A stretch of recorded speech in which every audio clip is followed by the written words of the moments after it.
अस्सलाम वालेकुम। सिरात मुस्तकीम न्यूज़ चैनल के ज़रिए आप सबसे ब्रेकिंग न्यूज़ शेयर की जा रही है कि सऊदी हुकूमत ने पेट्रोल की कीमतों में इजाफे का एलामिया जारी कर दिया है।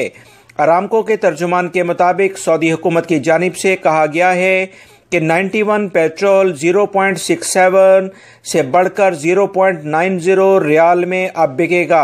लिहाजा पेट्रोल की कीमतों में सऊदी अरब में इजाफा कर दिया गया है। 91 का पेट्रोल 67 हलाले से बढ़कर 90 हलाले हो गया है, जबकि 95 जो पेट्रोल है वो 82 हलाले से बढ़कर 1 रियाल 8 हलाले में फरोख्त होगा। डीजल की कीमतों में भी इजाफा कर दिया गया है, जिसकी तफसीलात कुछ ये हैं कि 47 हलाले यानी 47 हलाले का पहले 1 लीटर मिल रहा था, अब ये 64 हलाले में मिलेगा।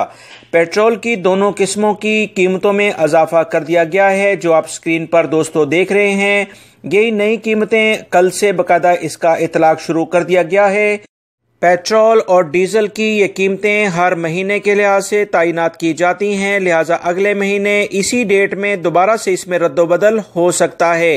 ये एक ब्रेकिंग न्यूज़ आई थी दोस्तों, जो आपसे फौरन शेयर की गई है। ताज़ा तरीन खबरें जानने के लिए मेरे चैनल्स को देखते रहें। अस्सलामु अलैकुम।